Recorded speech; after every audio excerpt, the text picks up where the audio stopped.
uraho neza Ya, amakuru amakuru ni meza. ufite ndi Yitwa Ishimwe Marie Grace. Ishimwe Marie Grace. Ishimwe Marie Grace, mbere yuko uboneka wicaye hano mu ishuri, mbere wabaga mu biki? Imbere bafite aka bizinesi bakora amasabune. Ariko cyagafite N'ubu karacyahari ariko ntabwo ndi gukora neza kubera ko ndacyari umunyeshuri. wari wize ibiki kera ukiga? Nize lettre. Lettre? Ya, Literature? literature, France n'ikinyarwanda. Amasomo abiri yonyine? Atatu. Literature, France n'ikinyarwanda. Literature ni literature? Literature. Urangije kwiga kuki wagaragaye ukora ibikorwa by'isabune, kuki ugaragaye none urimo kwiga muri vocationnaire nabyo bizavamo umwuga, utakoresheje ibyo bya mbere? Ndumva narabikundaga kugira amahirwe yo kubyiga, ariko bitavuze ko avuye muri bizinesi ugomba kubifatanya ubona ari cyo bizamfasha. Rero nkunda gukora utuntu twinshi usibye n'amasabune no kubaza, utubati, intebe, ibikoni. Njye nkunda kwiga udushya cyane. Ubwo ibintu uzakora ntabwo banabizi, ubundi uri hehe ubu ngubu tugusangiye? Ubu ngubu nsanze muri IBTC, nagiye kwiga kamera, videography na photoshop. Numva mu mwaka 2026 ngomba kuba mfite nka sitiki yanjye. Ubundi IBTC ni iki nk'uko batayizi? IBTC ni ishuri ryigisha filmmaking, photography, editing, graphic design ndetse harimo n'ibindi. Wowe wizemo ibiki? Iyo nizemo kamera, niga na video editing muri Premiere Pro. Muri Premiere Pro niga na Photoshop na Script. Bikora bite, bikora iki? Urumva na kamera umuntu ayikoresha ari ku kamera, like nk'amakwe, ibirori, like shower. Naho byo editing umuntu ashobora kuba yakora nk'indirimbo, ibiganiro runaka, amakwe. Naho Photoshop iyo yize igufasha kweditinga amafoto akasohoka ameze neza kumwimerera. Nta bindi bintu bishobora gushamikira kuri ibyo ngibyo ugakora ibirenze ifoto cyangwa ugakora ibirenze? Birahari nk'ibyapa. Mu bisanzwe mwebwe muza kwiga hano mwaje muturutse hehe? Amahirwe yo kuba wenda warabashe kujyayo yaturutse hehe? Byaje bite? Yendirirwa n'umushinga wa Duhamike. Mu by'ukuri Duhamike isanzwe ifasha abantu, ariko abantu barangije wenda mu byiciro byakwanjirije baragihura nabo ukamenya ibyo bari by'ubu ngubu ibyo barimo gukora. Hari abo twavuganye ubu batangiye gukora. Hari ibintu wavuze nakunze ariko ntabashije guhita nkudura neza, uzi kubaza? Yego. Neza? Neza. Urabikora produit zigasohoka? Cyane. Gukora isabune urabizi? Neza cyane. Urabikora bigasohoka? Nkora isabune yitwa Change. Yeah. Ubwo ni na brand yawe? Yeah. Yagiraga etiquette cyangwa ugiye kuyikorera ubu ngubu? Yayigiraga ariko ndashaka kuyihindura. None tubwire ukuntu ibyo bintu wize hano ugenda byo kwikoresha, ko numva ibintu wize ntabwo upfusha ubusa. tubwire kuri script, tubwire kuri camera, tubwire kuri editing ya Premiere Pro, tubwire kuri script, utubwire kuri Photoshop, none unabijyanishe n'ibyo kuko uruvijya ufite produit no kupromoting mu buryo bwa motion birashoboka, kupromoting mu buryo bwa brand n'ama etiquette n'amatiketaje na publicité birashoboka na social media. Tubwire ukuntu ibintu wize hano ugiye kubikoresha umuntu no mu byabo bimuzi ukuntu byatangiye, noneho utubwire uburyo ugiye kubikoresha mu bintu usanzwe ukora. Urumva mbere natangaga amafaranga yo gukoresha interinete y'uko ubu ndajya mbyikorera hari n'ibindi nteganya gukora ama etiquette cyane nzabikorera.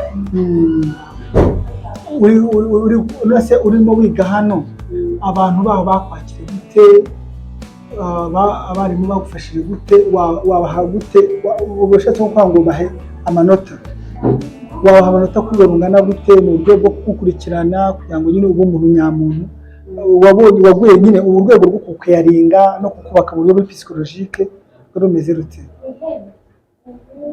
Abarimu ba hano baragerageza uko bashoboye bakakwigisha, bakagukurikirana, bakaguha imikoro,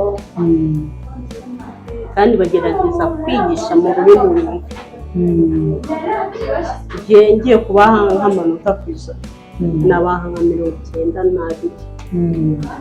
Ubwo 8 ukayakoresha iki? 8 aba ari ayanjye nanjye.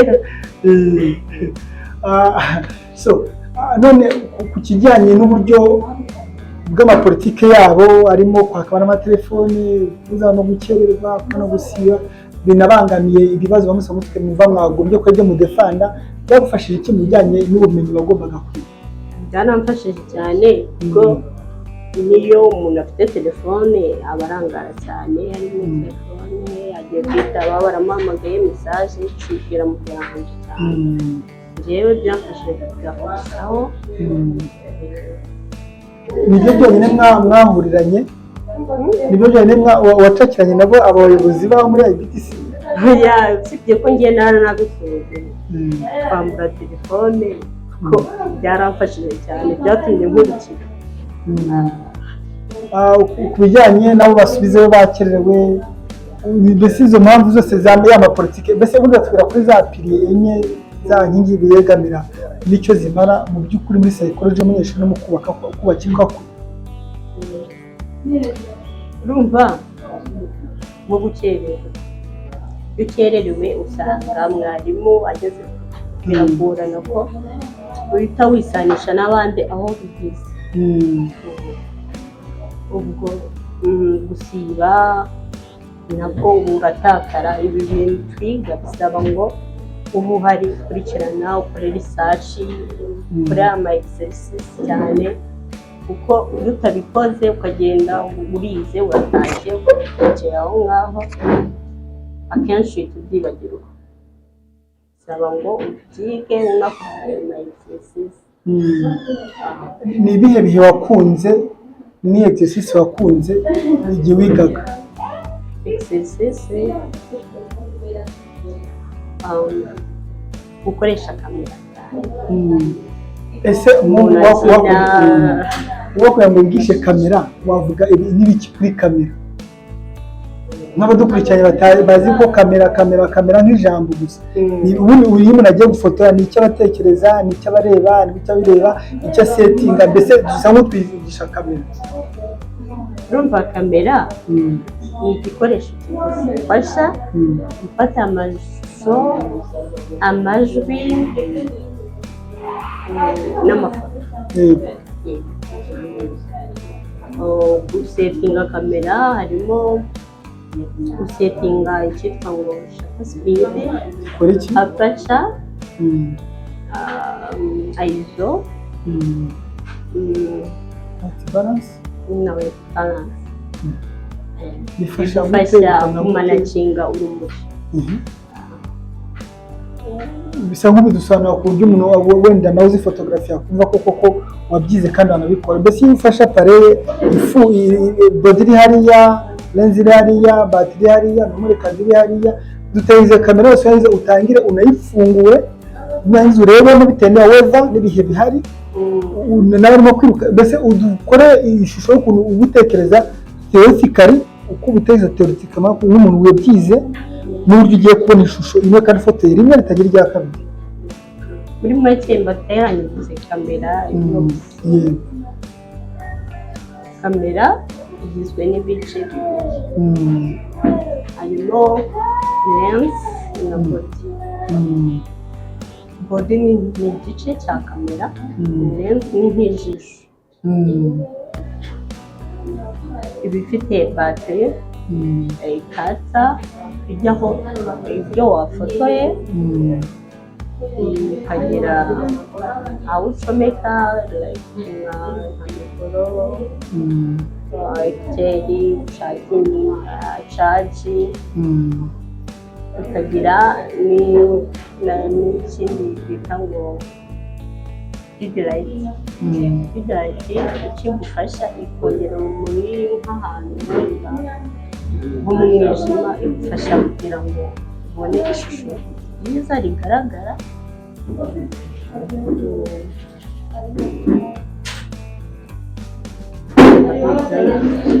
None ugiye kumfotora rero, ufashe apareye urayakije, urandeba amategeko y'itatu mbese ugiye kumfotora kandi umfotore nsa nk'uko nzi. Ni icyo ubitekereza nk'umuntu wabyize, kuko urabona ko umuntu ajya gufotora aratinda cyane, afite agikora nka manipulation y'ikamera. Akora focus, arafokasinga umuntu akamushyira muri frame. Muri frame ni imirongo irimo hagati muri kamera, akanyeganyezamo akareba headroom, looking room na fit room, arareba then yamara gufokasinga neza agafata ifoto. Ubwo se harimo white balance y'ibihe bitari ibyo, akaza iyo foto iri rujwate ari nk'umutuku cyangwa ari umuhondo, arabanza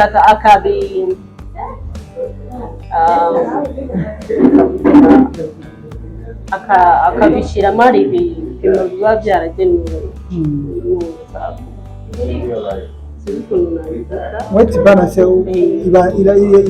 iza nko kumenya kangahe muri photography. White balance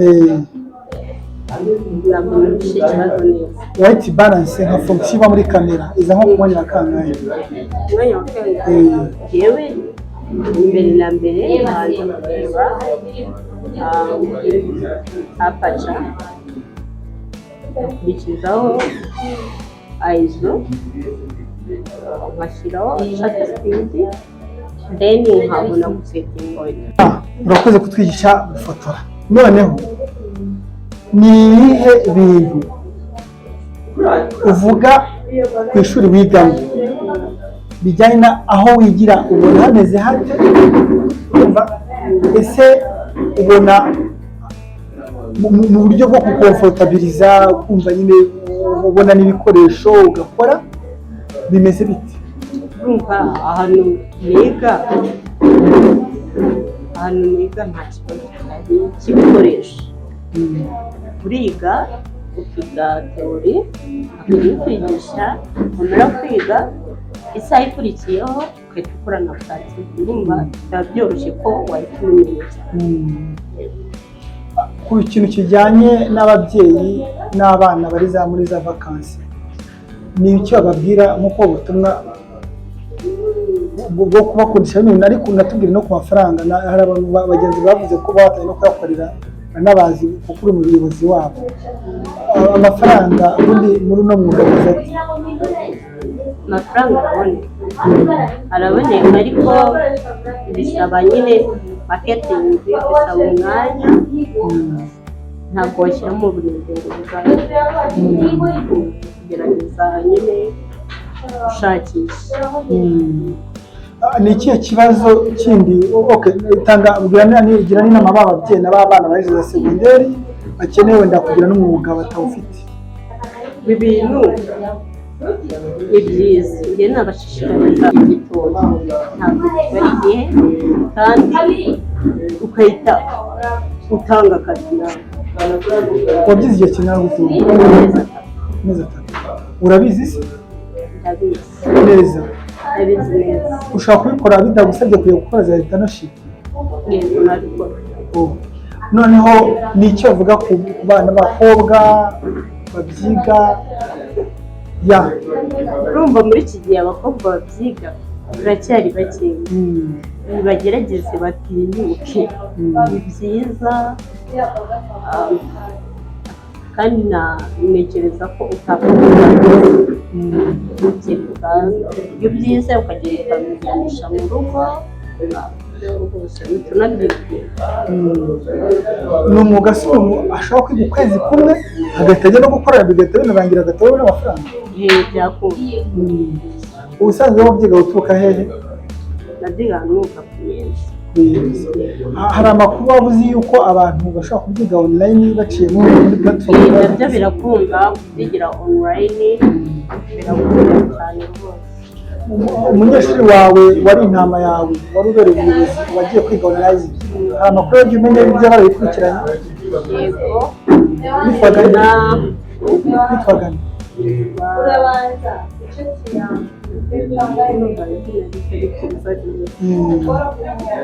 Hari amakuru aguhaye y'uburyo no kubyiga?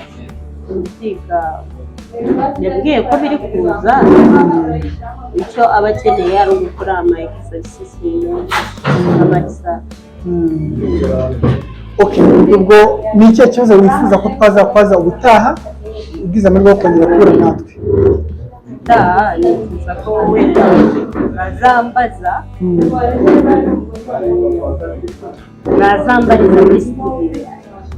muri studio yawe. None se ubwo nko ku bantu badasanzwe bazi ikintu cyitwa digitalization, urabona buno buzima bujyanye na social screen, amascreen, telefone screen, ibintu byose bijyana na digitalization, wababwira iki kujyana n'ano masomo wenda unavuga unarangiza unaduha n'ubutumwa bwa nyuma uva ushaka gutanga?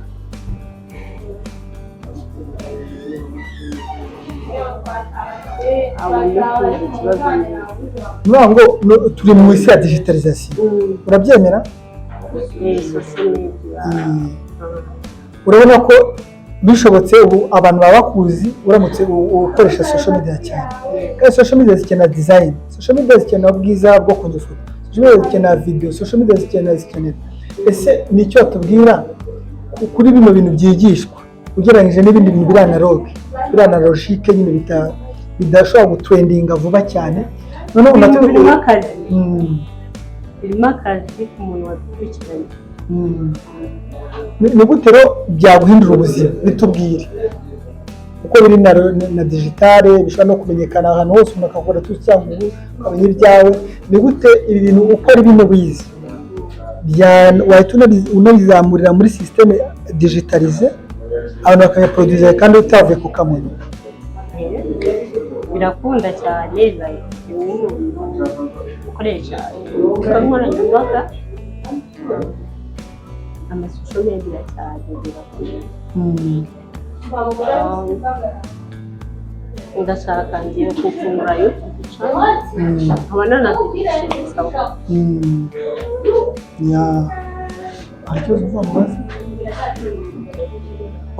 Urakoze cyane rero.